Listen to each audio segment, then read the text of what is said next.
اعوذ باللہ من الشیطان الرجیم بسم اللہ الرحمن الرحیم۔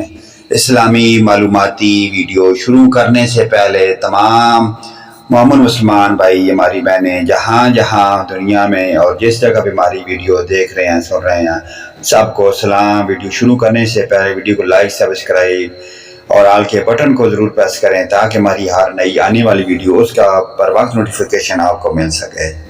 سوال: قوم سمود کی طرف کس کو اللہ نے نبی بنا کر بھیجا؟ جواب: صالح علیہ السلام کو فرمان الہی ہے وَإِلَىٰ ثَمُودَ أَخَاهُمْ صَالِحًا۔ سوال: قوم مدین کی طرف اللہ تعالیٰ نے کس کو نبی بنا کر بھیجا؟ جواب: حضرت شعیب علیہ السلام کو۔ سوال: بنی اسرائیل کی طرف اللہ نے کس کو پیغمبر بنا کر بھیجا؟ جواب: حضرت موسیٰ علیہ السلام کو۔ فرمان باری تعالیٰ ہے، آیت سماعت فرمائیں۔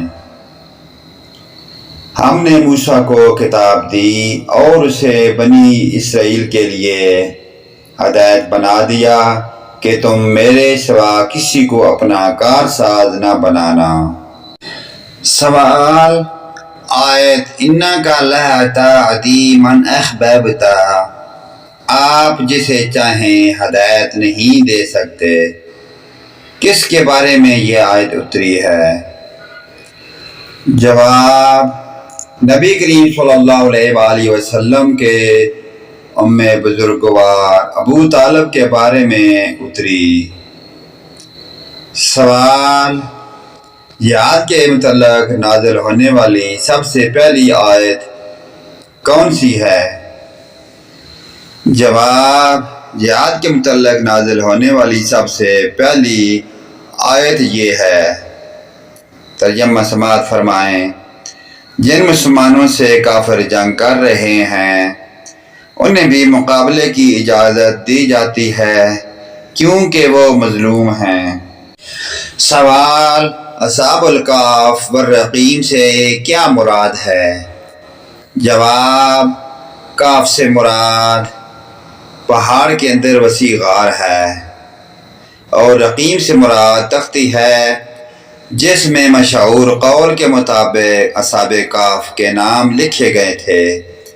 اس وقت ایک بت پرست بادشاہ دقیانوس روم کا حکمران تھا۔ اصحاب کہف کا شہر ترسوس ان دنوں حکومت روم کے ماتحت تھا اور وہ بادشاہ ہر مومن کو قتل کر دیتا تھا۔ ان نوجوانوں نے جب یہ صورتحال دیکھی تو بہت فکر مند ہوئے اور بھاگ کر ایک چرواہے اور اس کے کتے سمیت ترسوس کے قریب ایک غار میں پناہ حاصل کر لی۔ اللہ تعالیٰ نے ان پر نیند مسلط کر دی حتیٰ کہ وہ 300 شمسی سال تک سوتے رہے جبکہ ان کو اس بات کا احساس و شعور تک نہ تھا۔ اس مدت کو اگر قمری سالوں میں تبدیل کیا جائے تو 300 سال بن جاتے ہیں۔ پھر اللہ نے ان کو جگا دیا۔ انہوں نے سمجھا کہ وہ ایک آدھا دن سوئے ہوں گے۔ انہوں نے جب اپنے میں سے ایک کو کھانے کے لیے بھیجا تو اس نے سمجھا کہ میں راستہ بھول گیا ہوں۔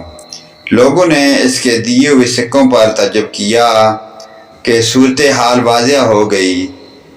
اب سابقہ حالات بدل چکے تھے۔ دقیانوس کے بت پرستی کا دور ختم ہو چکا تھا۔ دین حق کا دور تھا۔ پھر اللہ تعالیٰ نے اصحاب کہف کو اسی غار میں موت دے دی۔ سوال: قرآن مجید کی وہ کون سی سورت ہے جو یہود و بنی نذیر کے بارے میں نازل ہوئی؟ جواب: سورہ حشر 28واں پارہ۔ سوال: اس صحابیہ کا نام بتائیے جن کی شان میں قرآن مجید کی آیتیں اتریں۔ جواب: حضرت خولا بنت مالک بن سلبہ رضی اللہ عنہما۔ سوال، آیت کریمہ سورہ توبہ آیت نمبر 113، پیغمبر کو اور دوسرے مسلمانوں کو جائز نہیں کہ مشرکین کے لیے مغفرت کی دعا مانگیں، اگرچہ وہ رشتہ دار ہی ہوں، اس امر کے ظاہر ہو جانے کے بعد کہ یہ لوگ دوزخی ہیں کا شان نزول کیا ہے۔ جواب، اس آیت کریمہ کا شان نزول یہ ہے کہ رسول اللہ صلی اللہ علیہ وآلہ وسلم نے اپنے چچا ابو طالب کے مرتے وقت فرمایا تھا کہ میں اس وقت تک آپ کے لیے استغفار کرتا رہوں گا جب تک اللہ کا تعالیٰ کی طرف سے مجھے روک نہیں دیا جاتا۔ سوال، جہاد کے متعلق نازل ہونے والی سب سے پہلی آیت کون سی ہے؟ جواب، جہاد کے متعلق نازل ہونے والی سب سے پہلی آیت یہ ہے، جن مسلمانوں سے کافر جنگ کر رہے ہیں انہیں بھی مقابلے کی اجازت دی جاتی ہے کیونکہ وہ مظلوم ہیں۔ سوال، قرآن مجید کی یہ آیت سورہ مجادلہ آیت نمبر 14، کیا تو نے ان لوگوں کو نہیں دیکھا جنہوں نے اس قوم سے دوستی کی جن پر اللہ غضبناک ہو چکا ہے، نہ یہ منافق تمہارے ہی ہیں نہ ان کے ہیں، باوجود علم کے پھر بھی جھوٹ پر قسمیں کھا رہے ہیں، کن کے بارے میں یہ آیت اتری ہے؟ جواب، ان منافقین کے بارے میں نازل ہوئی جو یہود و نصارہ سے دوستی کرتے تھے اور ہر اس بدبخت مسلمان پر صادق آتی ہے جو کافروں سے ہمدردی رکھے اور مسلمانوں سے دشمنی۔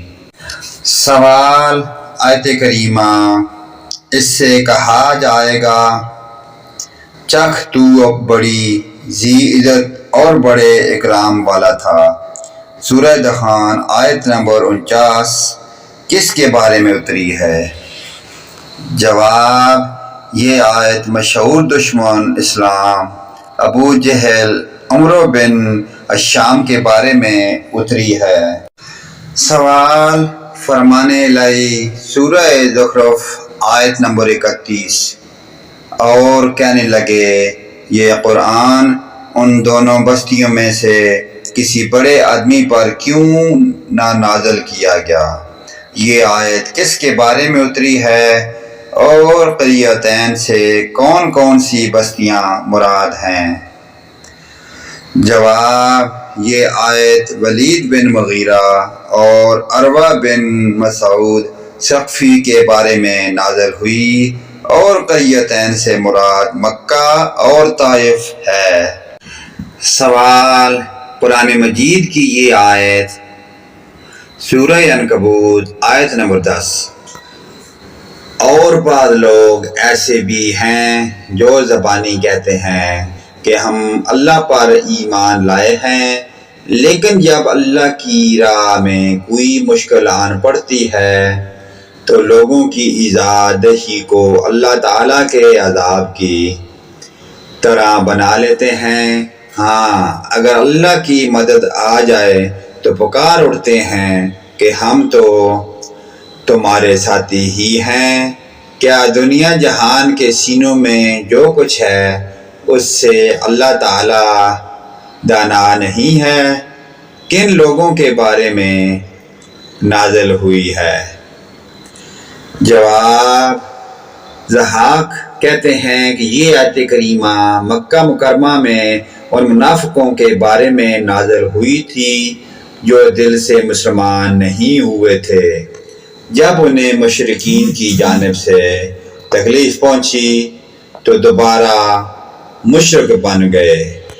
پیارے دوستو، ان پیاری دینی معلومات کو آگے اپنے والدین، رشتہ داروں، عزیز و اقارب، حتیٰ کہ تمام مومن مسلمان بھائیوں کے ساتھ شیئر کریں، اور اللہ پاک کی ذات ہمیں ان پیاری دینی معلومات پر عمل کی توفیق عطا فرمائے۔ ویڈیو اچھی لگے لائک، کمنٹ اور شیئر کریں، آمین یا رب العالمین۔